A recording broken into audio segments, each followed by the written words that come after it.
Yo, what's good everyone? Welcome back to the channel. Today I'm going to be breaking down some of my favorite tournament plays or GPP plays for this Week 3 NFL DraftKings main slate. What we'll do is go through a couple of my favorite game stacks. We'll then dive into some of my favorite individual plays and then wrap it up with another low-priced option or sub 4K wide receiver play. With that being said, let's dive into my spreadsheet here. Alright, so kicking things off here in the spreadsheet like we always do in the top left-hand corner with those highest implied game totals. I mentioned this in my cash video just yesterday if you want to go check that out. There's a lot to love about this 13-game main slate, a lot of high-scoring potential and a lot of games to target in general that make the player pool really nice here in Week 3. And then I got the highest implied team totals listed behind me as well. You can kind of use that as a reference point as I'm going through some of my favorite plays here. With that being said, let's kick it off with a couple of my favorite game stacks to target here this week, and these are two of many that are very likable,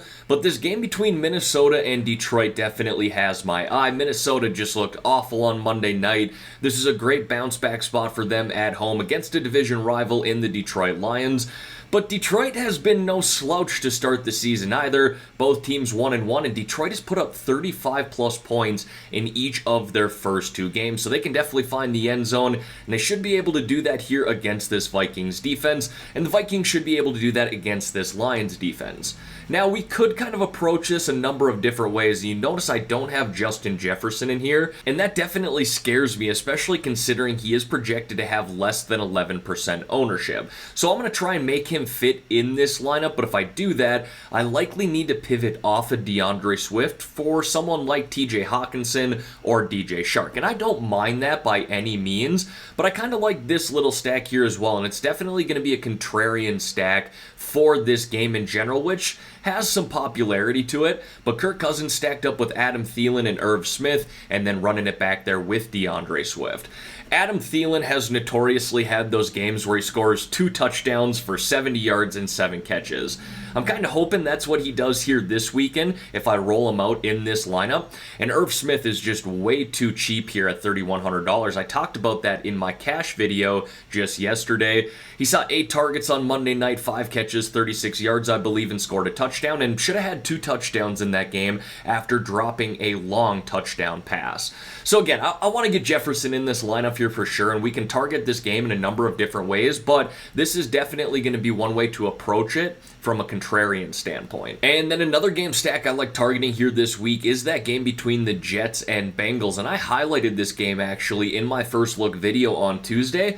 And as of Saturday morning, I still like this game in general. So I got Joe Flacco here stacked up with Elijah Moore and Tyler Conklin. Conklin's seen a lot of volume at the tight end position throughout the first 2 weeks, and a really nice price there at $3,800.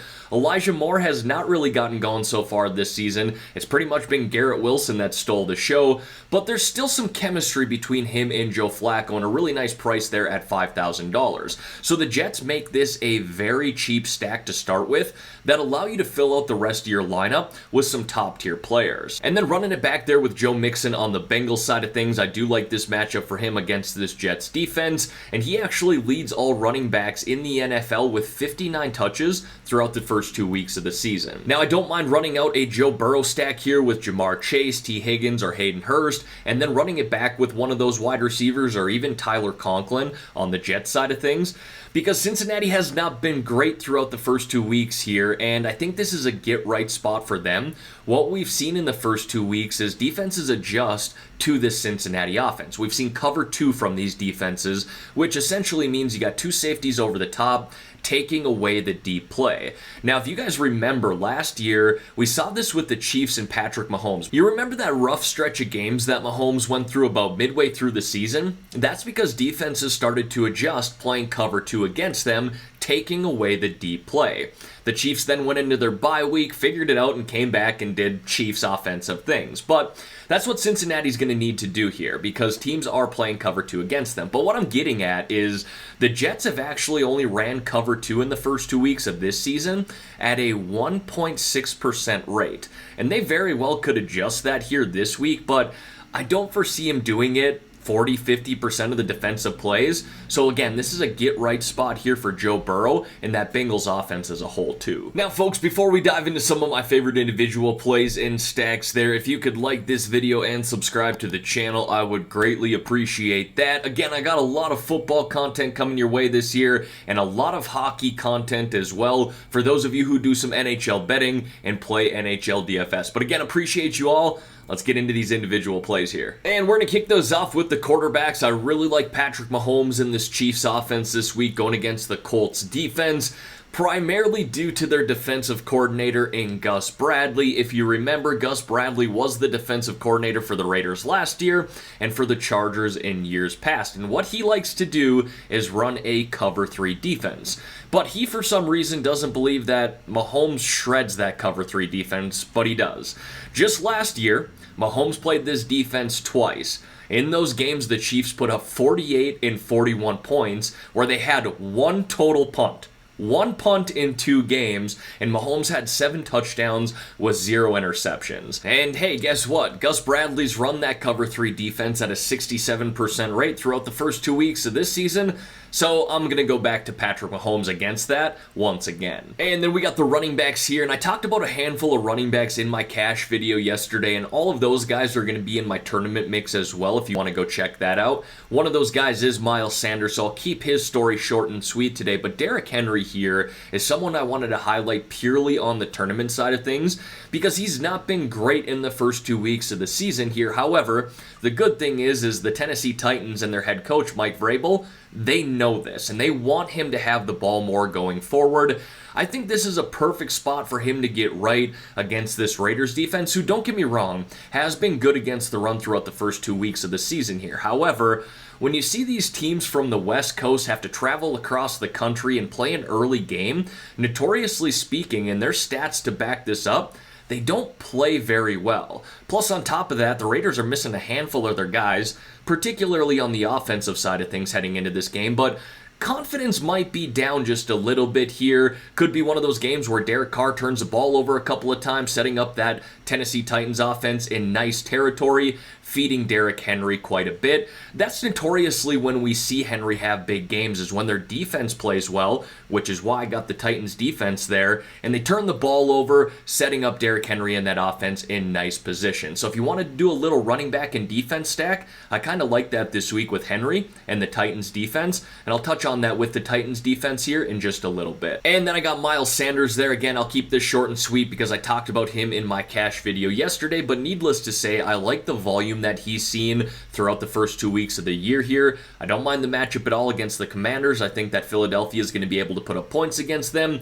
The cause for concern, and we all know this, is Jalen Hurts still steals a lot of those touchdowns when they get towards the goal line. He had 2 rushing touchdowns just last week. But if you kind of flip that and say, okay, well, what if Miles Sanders had those 2 rushing touchdowns? He would have had himself a beautiful game, and that's kind of what you're banking on here in your tournament lineups if you play Sanders, is that he steals those goal line touchdowns, not Jalen Hurts. Now, just want to take a quick minute to talk about one of the sponsors on this channel, Lucra. If you have not downloaded Lucra, it is completely free to get started. I'm actually going to throw a QR code up on the screen here right now. You can scan this with your phone. It's going to download the app, and once it does that, it's going to give you my referral code, which is GRIFF, GRIFF, and give you $25 in free play money. Now, you can use that free play money to compete against anybody, friends, family, or someone random, and if you win those contests, you'll actually see that free play money convert to real cash. So if you win enough of your contests with that free play money, you might legit never have to deposit a single dollar on Lucra. You can just build a bankroll from there. So again, I'll throw that QR code up on the screen one more time. You can scan this with your phone here. It'll download the app, include my referral code GRIFF, GRIFF, and give you that $25 in free play money. All right, now moving on to the wide receivers here, and just like every week, there's a lot to love about the wide receiver position when it comes to your tournament lineups. At this point, I think Tyreek Hill is probably just going to be a staple in my tournament pool when it comes to wide receivers. He does not need much to just absolutely crush a defense. We saw it last week, and we saw it all the time with the Kansas City Chiefs. And although this will be a tougher matchup against the Buffalo Bills this week, Miami is probably playing from behind once again like they were last week, needing to throw the ball a lot more in the second half and especially in the fourth quarter. And again, Tyreek Hill only needs a few deep plays to go his way to just smash a slate, so I like him once again this week, albeit the tough matchup. I then got Michael Pittman Jr. there of the Indianapolis Colts, and I really like stacking up Patrick Mahomes with Travis Kelce this week, and then running it back with Michael Pittman Jr. Now, you could go with someone like Jonathan Taylor, but at $9,000, he's really expensive to get in your lineup, especially considering how expensive Mahomes and Kelce are. So I like saving that money and going with Michael Pittman Jr. here, especially considering the Chiefs are likely playing with a lead in this game to where the Colts need to play catch up and throw the ball a little bit more in the second half. And that's not to say that Jonathan Taylor can't get involved in the passing game, because he absolutely can. I just prefer that $2,100 in savings here with Michael Pittman Jr. for a guy that could see 10 plus targets, just like he did in week 1. I then got Gabe Davis there of the Buffalo Bills, and look, a lot of attention is on Josh Allen and Stephon Diggs here this week, and rightfully so. I talked about Diggs in my cash video just yesterday, and look, if you play him in your tournament lineup, I have no issue with that, but just note, he is going to be popular. If you want to pivot off of that popularity, a lot of people don't seem to be talking about Gabe Davis here, and the reason being is he missed week 2 with an injury and is technically still questionable heading into Sunday, but he said in an interview on Thursday that he's 100% going to play here on Sunday. And the Bills are in a situation to where, hey, look, if your young guys aren't healthy, you don't really need to force them into week 3 here. So if Gabe Davis plays, I suspect he is going to be a full go. A nice pivot off of Diggs, who's super popular here. And Gabe Davis is definitely one of those guys who can go for 100 plus receiving yards and score multiple touchdowns. He's kind of a sneaky play here, but again, do keep an eye on his health heading into Sunday. And then a slightly cheaper wide receiver I like here this week is Chris Olave of the New Orleans Saints. And I was looking at his numbers. Just an unbelievable target share here to start the season, especially as a rookie, seeing 34% of the targets with an average depth of target at 26.1 yards. This guy is going to have a blow-up game sooner than later. I like Michael Thomas, I believe, at $5,900 as well, but at $4,500 here, Chris Olave looks pretty nice. Next, we got the tight ends here, and I talked about Travis Kelce. Love stacking him up with Patrick Mahomes. I don't need to convince anybody to play those two guys, but do know this, the Colts defense have not been very good against tight ends, allowing damn near an 86% catch rate to the opposing position. Kelce should eat against that defense. Now, Kyle Pitts here is certainly interesting. It's been the Drake London show throughout the first 2 weeks, and I actually wanted to highlight him as a wide receiver. If you want to go that route, stack him up with Marcus Mariota, I don't mind that at all in tournaments, but I kind of like Kyle Pitts here at $4,800 as well. The Seahawks do rank 26th overall in DVOA against the tight end position. And look, they just need to get this guy more involved. They drafted him way too early last year for him not to be a staple in this offense. And at $4,800, that's a really nice price as well. And then we got Logan Thomas there. We saw his snaps increase from 62% to 73% from week 1 to week 2. And he's coming off that ACL injury, so looking pretty nice. I think he's only going to get more involved going forward in a game here where the Commanders are likely playing from behind against Philadelphia, who has kind of struggled not only in the first 2 weeks here against tight ends. We saw that with Irv Smith on Monday night, but that's a position they struggled against all of last year, and a really cheap price tag there for them at $3,500. And then I got a couple of defenses there for you. I highlighted a few on my cash video yesterday as well. Those guys will definitely be in the mix in my tournament lineups, but if you want to spend up a little bit here for the Buccaneers defense at $3,100, I don't mind that at all. This defense is legit. They've dominated here, basically won the games for the Buccaneers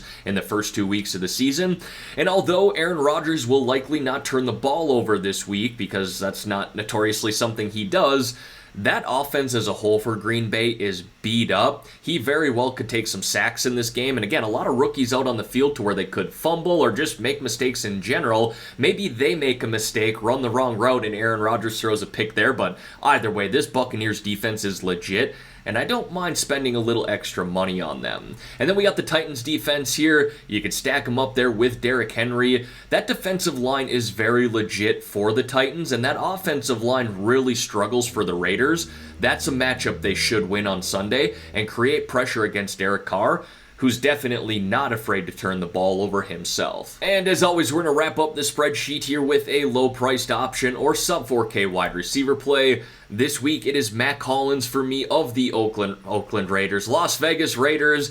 He ran 37 routes last week and saw 8 targets, where he ended up with 5 catches and 66 receiving yards. And that was with Hunter Renfrow active. Now, Hunter Renfrow is going to miss here on Sunday, so Mack Hollins is going to be involved just as much as he was in Week 2, if not even more. And he's got that deep threat ability to where he can catch a long ball and smash value at this price here, $3,300. In fact, his 5x value is 16.5 DraftKings points. I don't think that's a crazy ceiling at all for this guy, especially considering he should be wide receiver number 2 in this game. All right, everyone, that is going to wrap up this video here for today. As always, thank y'all for taking the time out of your day to watch the content here on this channel. If you could like this video and subscribe to the channel, I would greatly appreciate that. Let's have ourselves a great week 3 here, folks. Let's win some money as well. I'm out of here.